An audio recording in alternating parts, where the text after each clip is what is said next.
How's it going, college football fans? It is your boy, the Jared Sawyer, coming to you here with another edition of Cows and Quacks, exclusively on 12-ounce sports radio. Joined always is Mr. Tim Alcorn, my co-host. Tim, show some love to the people, man. Man, I'm all our listeners. Also, remember on Spotify.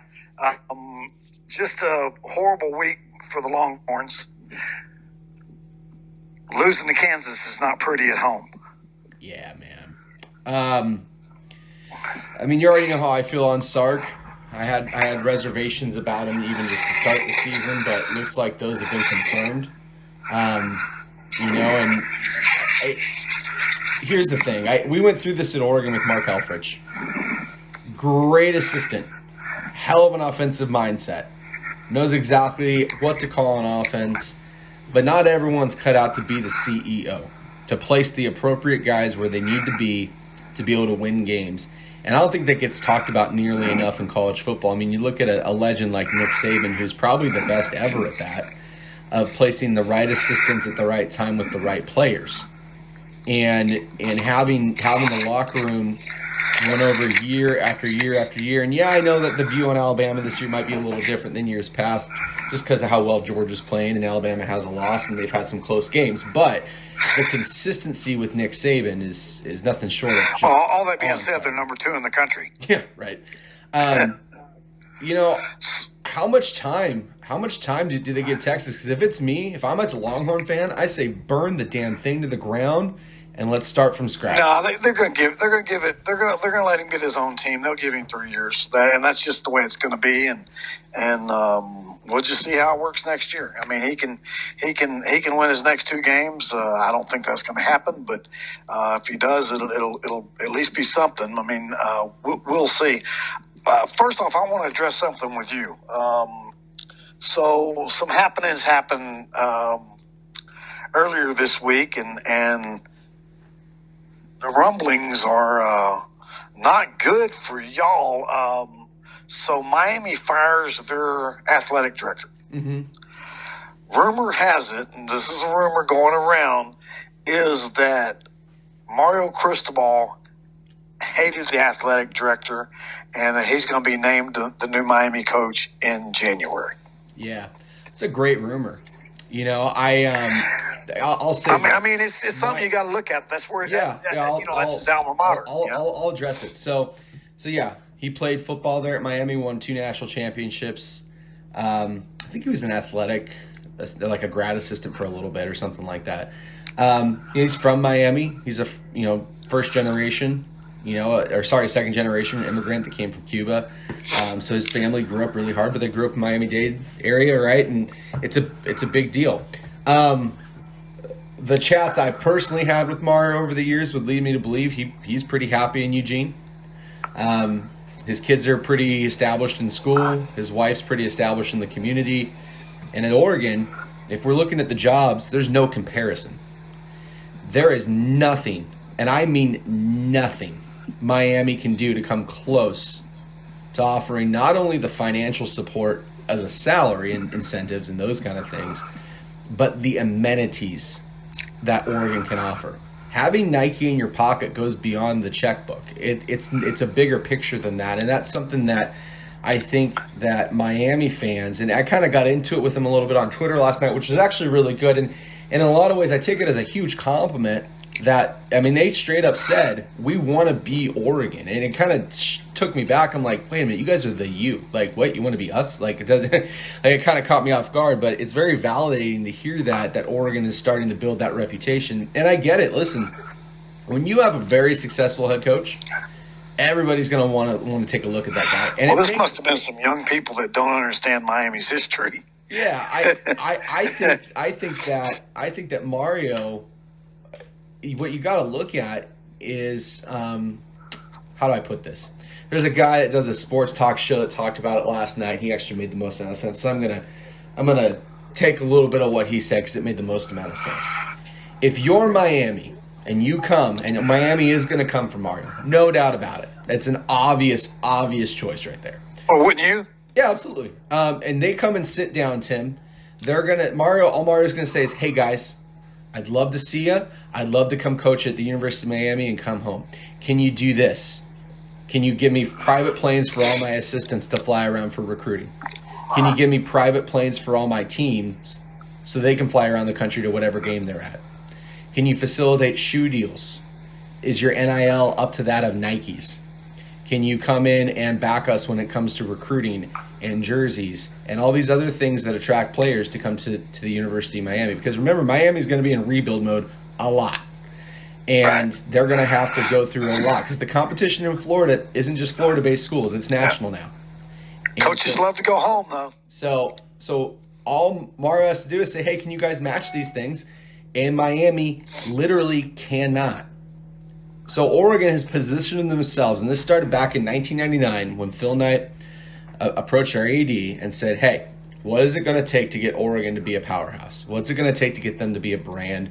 What's it going to take to get them to compete for national championships?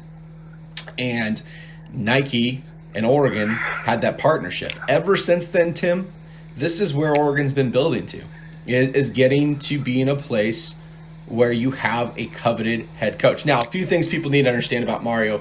He is not your atypical Power 5 head coach. Mario was an assistant when he came in under Willie Taggart, and they promoted him based on a player decision. It was a player vote that said, we want Mario Cristobal to be the next head coach at Oregon. The players in 2017 decided this, and the AD, Mullins, went along with it. It was a huge gamble. You're talking about an offensive line coach who doesn't, usually offensive line coaches do not become head coaches, and if they do, they're not successful. Coming in, Mario sees those things and understands those things and the level of loyalty that Oregon's had to him. So when, on the surface you look at it, you go, yeah, it's an obvious decision. If they got money, they can throw money at Mario. Mario, if he wanted to be persuaded by money, could have taken any head coaching job in the country that would have paid him money. But there's more to Mario than just that, and he's not stupid. He doesn't have to deal with boosters calling his phone every night like he would at Miami. He doesn't have to deal with the fact that that fan base has a history of winning national championships, so that's all they expect.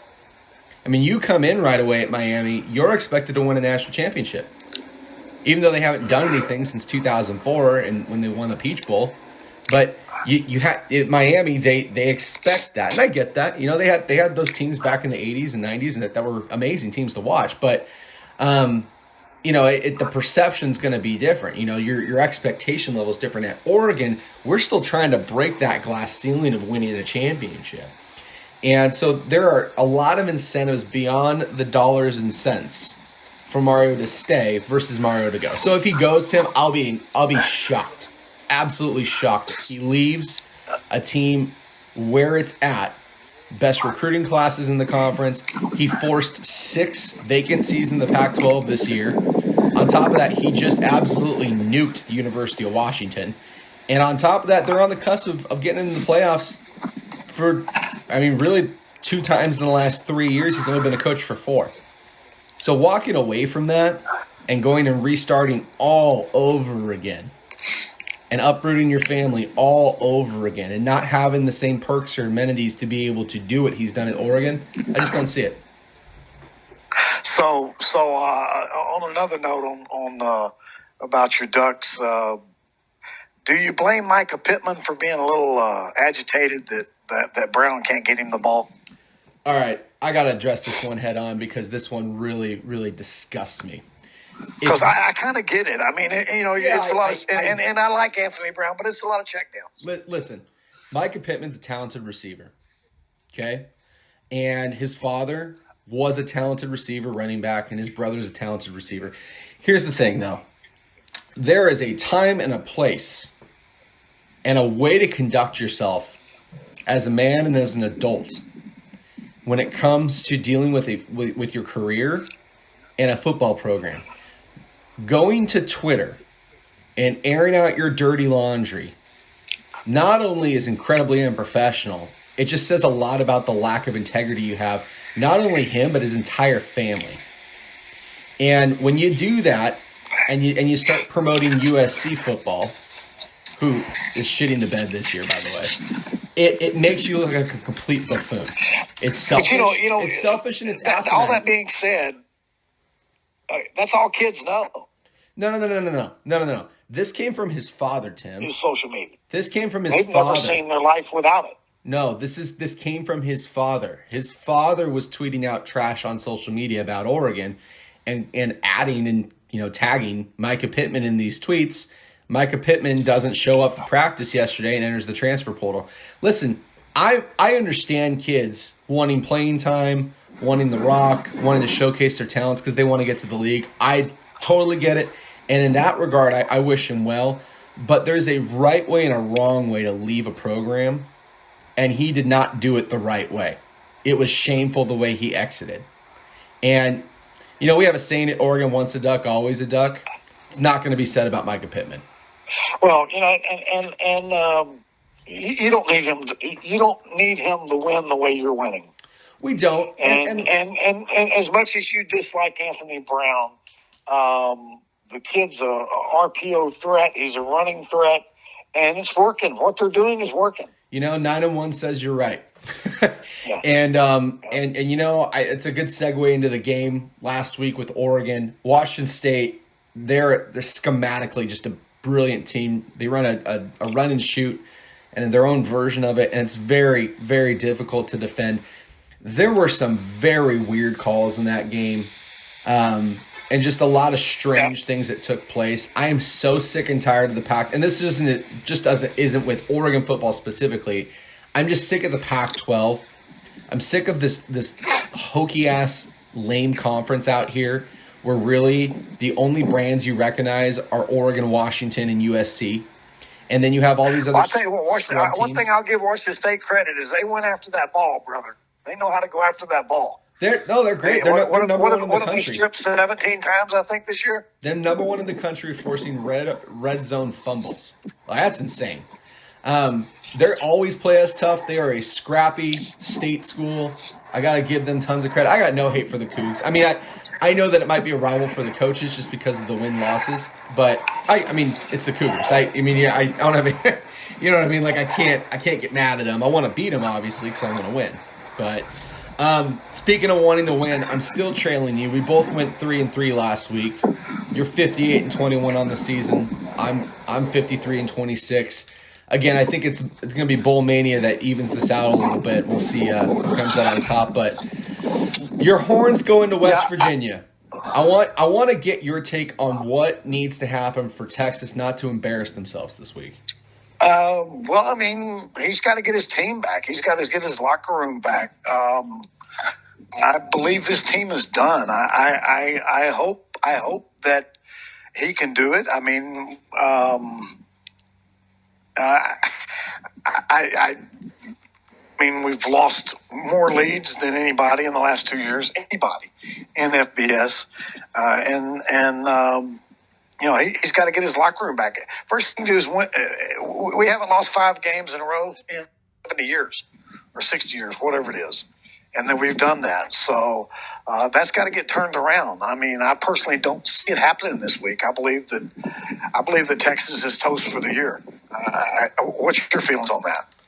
I think that Sark really made his job a lot harder to do by losing as a 29.5-point favor at home to freaking Kansas, dude.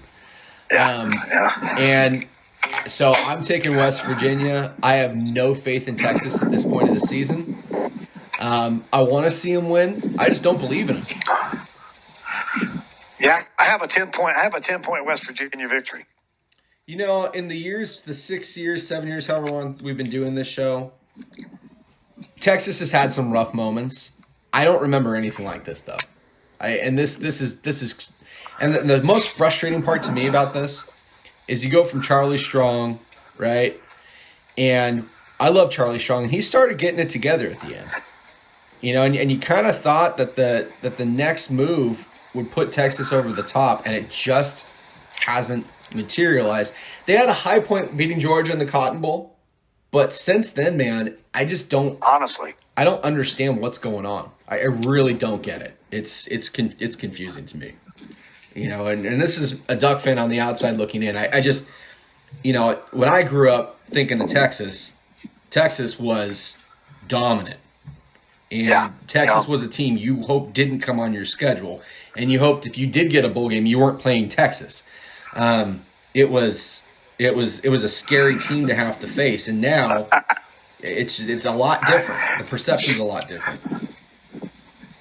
Yeah, I think we would love to have Tom Herman back. I mean, Mack Brown.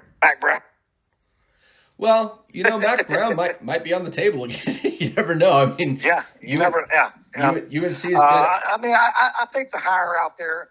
I mean, and it's not going to happen. But I think Fleck is the hire out there. I think Fleck is the person. If you're a program with big time athletes, and it's not going to be Texas because they're going to give Sark time, and they should. I mean, come on, it's only been a few games.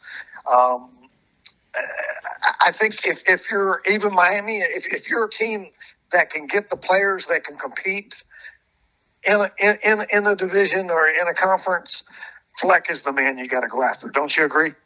PJ Fleck, we talked about this last week a little bit too. Things didn't work out in Minnesota the way it would probably work, at a Southern school. And I know you don't like me call Texas a Southern school, but it's in the Southern United States at least. Playing football down there is a little different than playing football in Minnesota. It's a little bit easier to recruit. I mean, especially just in Texas alone, it's a lot easier to recruit. He's had Minnesota up to number 2 in the nation, in where they shouldn't be even competing at all. They should be 500 or below every year. Yeah. And he's what he's done with that program. I mean, if I'm any program, big time program that needs a coach, he's first on my list and I'm going to talk to him and see if I can get him to come. Yeah, it should be interesting to see. The only thing I will say about that is he recruits primarily Midwest guys, right? He did that at Western Michigan. He's doing that at Minnesota. And, the grounds of recruiting in Texas and the SEC country, and I'll even include California into that conversation too, a lot different. Different personalities, different values, different everything, right? And so, his ability to go out and do that, can he do it? I think he probably can. But that's something to kind of keep in mind. I'm not so sure that Mel Tucker isn't on the board for you guys either. I think that might also be a good hire to look at, a former Saban, assistant and somebody that comes from that tree. And that tree's having a lot of success, brother. That tree's they are having a lot of success. And so I think that if you're Texas and you want to establish yourself long term, I don't think you look back at Mack Brown. I think you appreciate Mack Brown for what he did for the university and the national championship and then the runner up to Bama that year and all the stuff that came with that for Mack Brown. But you can't go back in time and recapture the lightning in the bottle. I agree. It's got to be an up and coming coach. What if you guys took Chip Kelly from UCLA? Well, I just don't think that's Texas type of football. But I don't know. I think personally, I think Kelly. I think he likes being on the West Coast, man.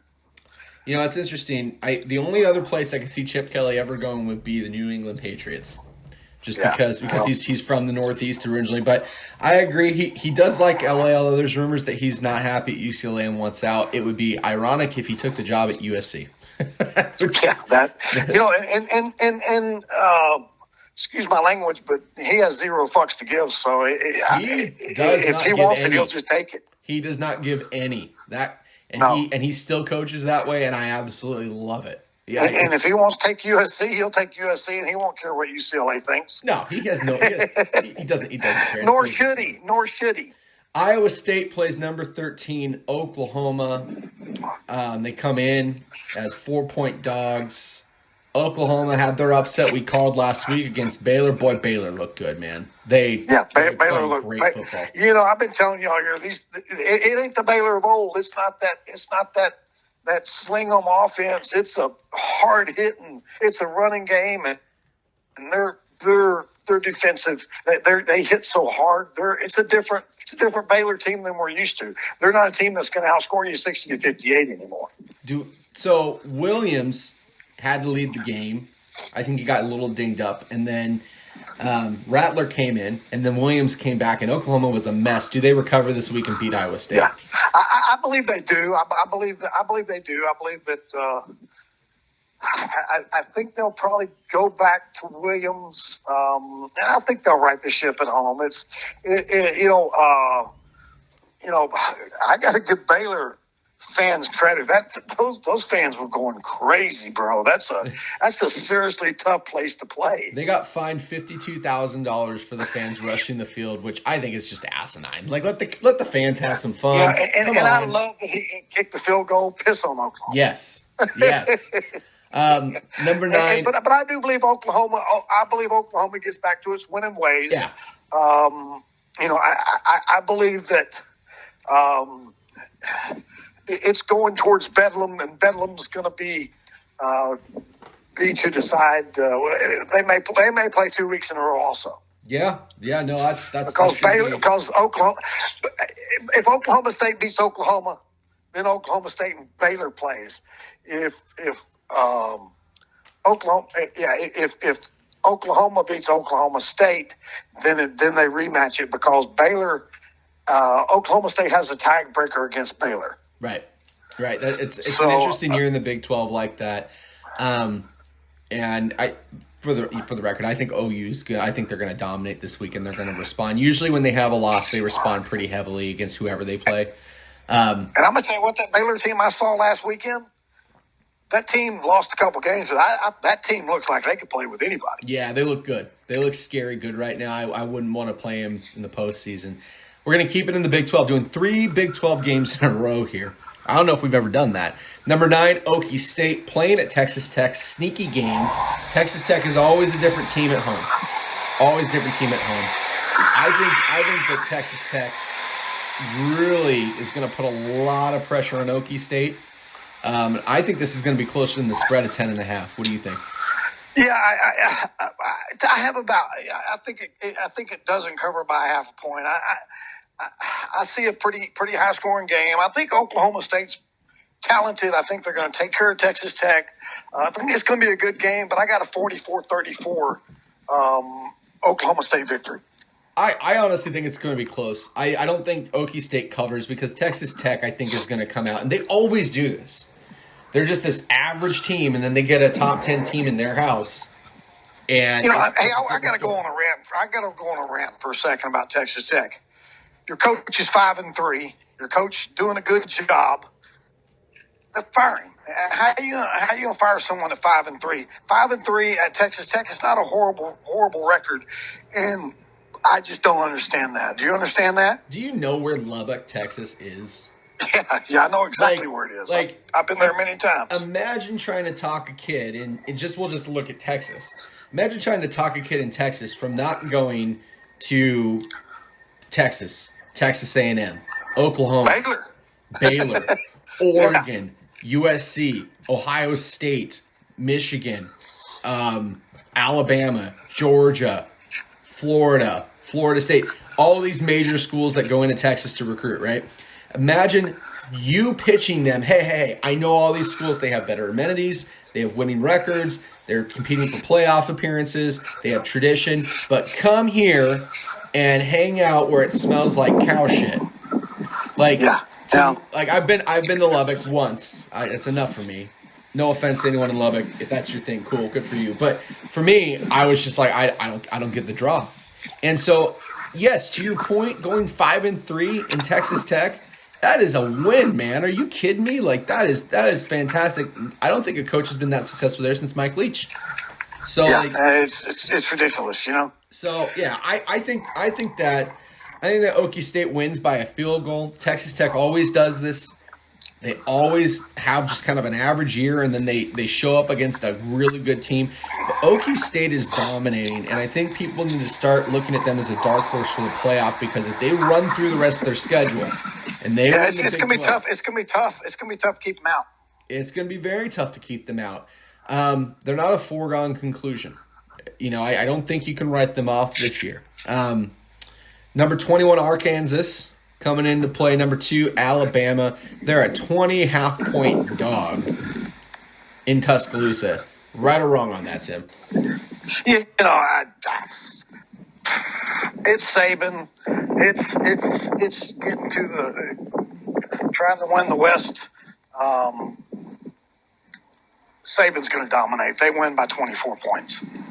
I gotta take Saban. I gotta take the points. I have a lot of respect for what Arkansas what Arkansas has been able to do and get themselves back to being competitive consistently. They're not in a place they can knock off the juggernauts in that conference. Yeah, not in Bama. No, not in Alabama. I don't see this being a close game at all. I think Bama. I mean, they're starting to catch fire a little bit, and this is kind of consistent with what Nick Saban does. They have a loss, and Nick Saban uses that as fuel. And the last thing you need to give Nick Saban is incentive. So, and then a good thing happened for him too. Bo Nix is out. I didn't know that.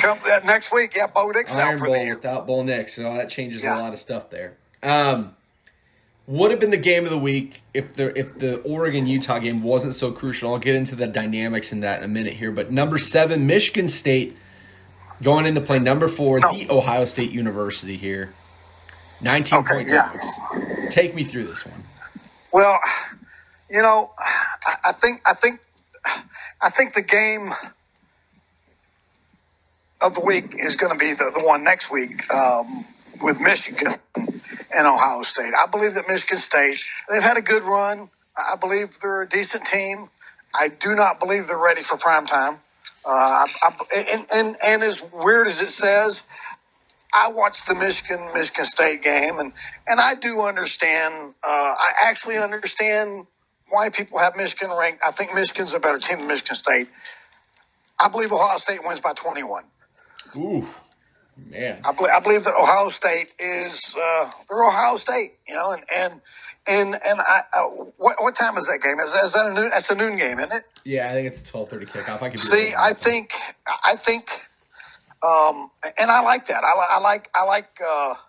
I want to see them roll because I think that puts the pressure on y'all and makes y'all go out and dominate Utah. I think them winning big actually helps you against your game with Utah.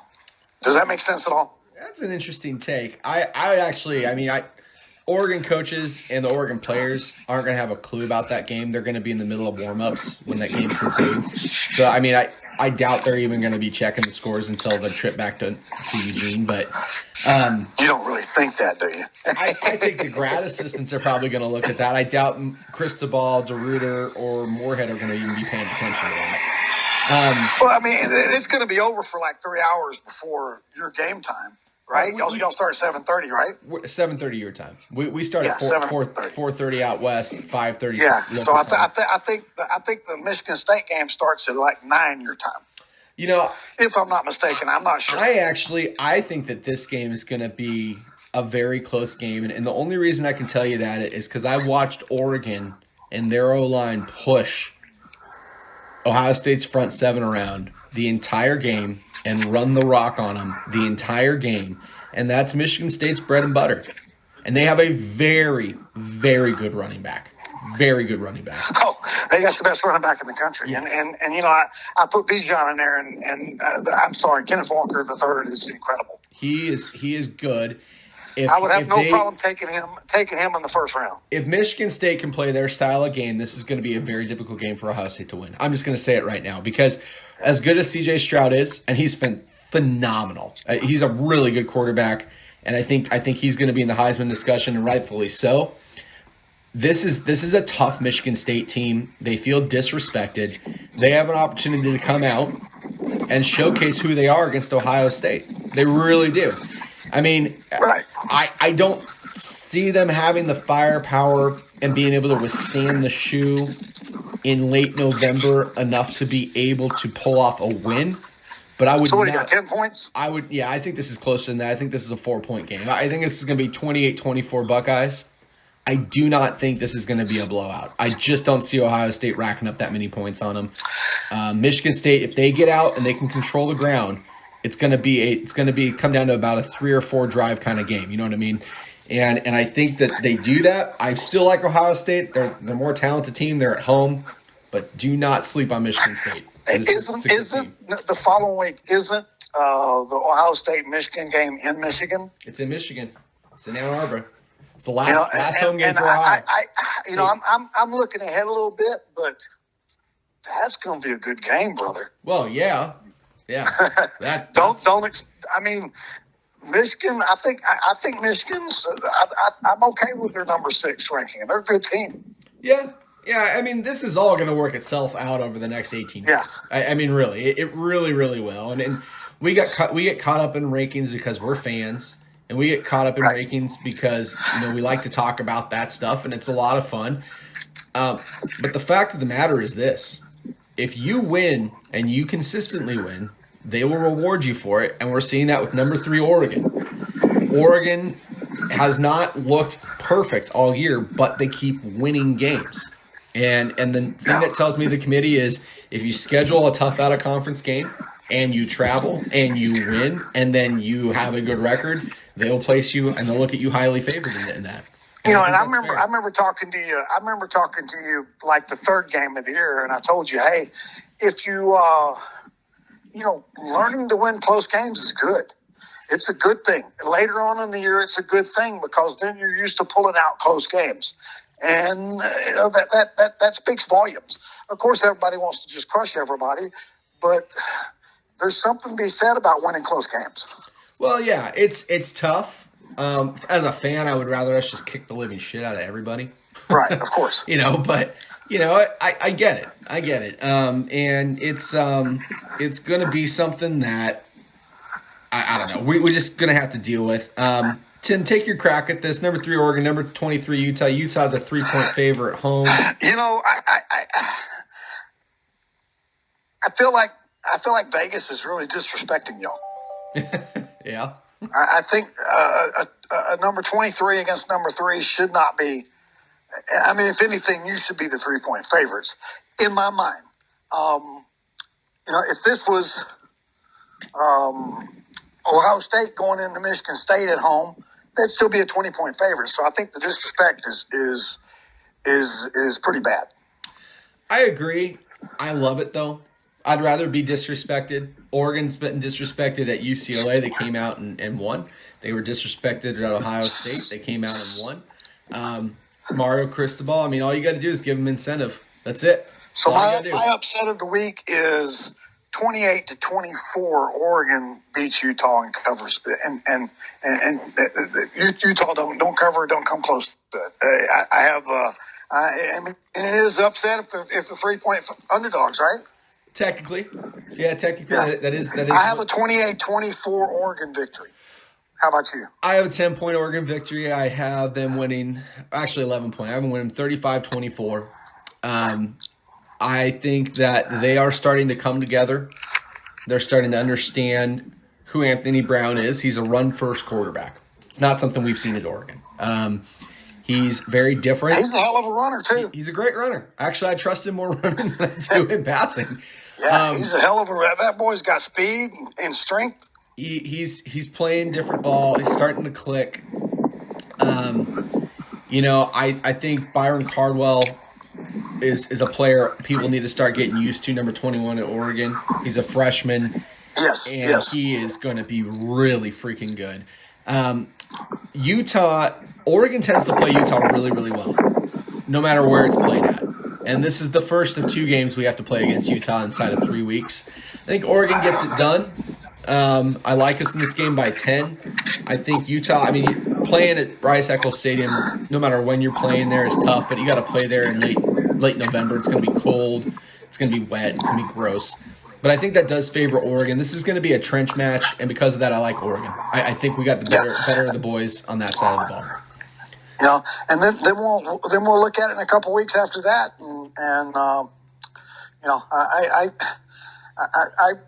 I've never liked having to beat the same team twice in a year. It's a little ridiculous. And here's the thing: Oregon's had to do that before. In 2014, we lost to Arizona at home. We beat them in the Pac-12 championship game. It happens sometimes, but not usually in this way. You don't normally play the same team twice in 3 weeks. If Oregon wins this game, they clinch the North. If Utah wins this game, they clinch the South. If Oregon loses this game and then loses the Civil War, Oregon State would win the North. And if Utah loses this game and then loses to Colorado, Arizona State would win the South. It is a weird end to this season. You mentioned Arizona, and you know what? I don't know their coach. I don't know anything about it, but I do know that the last couple 3 games they've actually started competing. I'm actually happy for them. I know you hate Arizona. They're competing. I mean, they had a big lead against Utah last week. I think Utah was looking ahead to this game a little bit. Honestly, I feel like they were.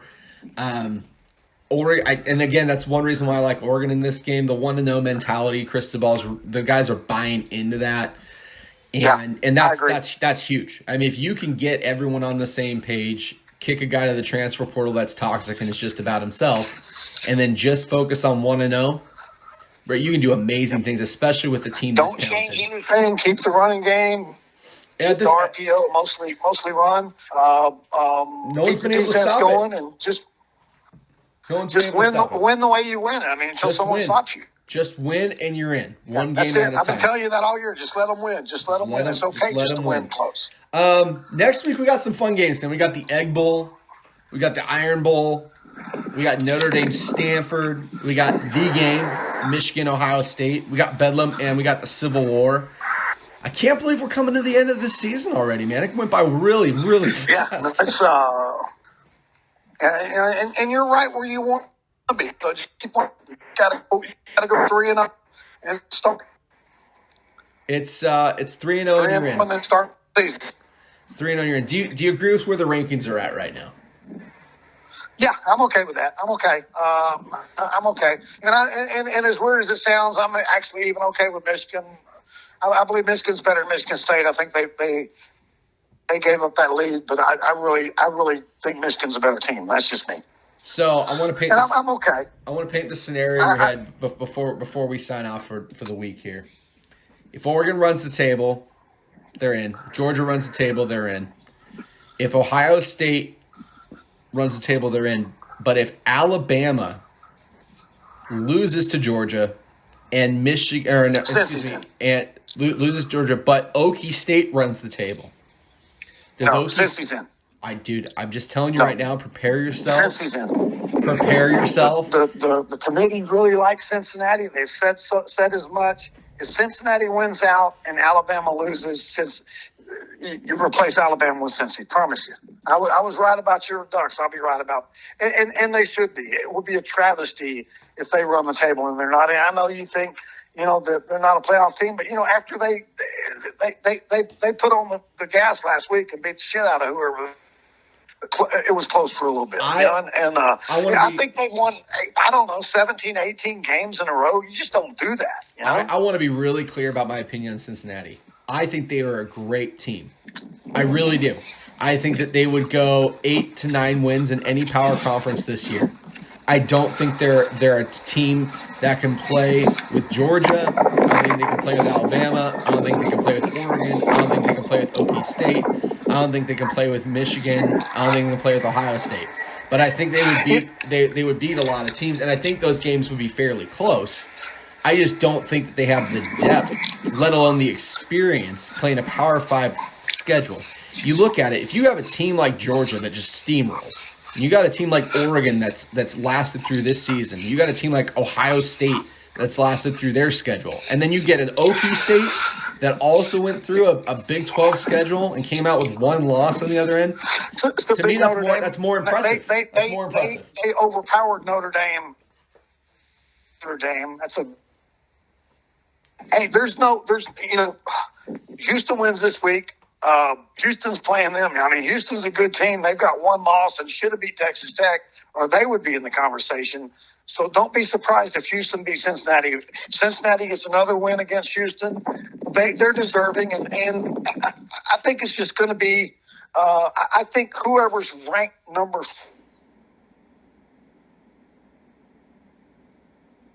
Tim, I lost you, buddy. I don't know where you're at. Any. I lost you, man. I hope you're still there. Can you hear me? Barely, brother. Barely. We're going to close this week out, though. Tim will hopefully be back, assuming the connection works next week. And I will be back as well to talk about Civil War week, along with a lot of other stuff. But until then,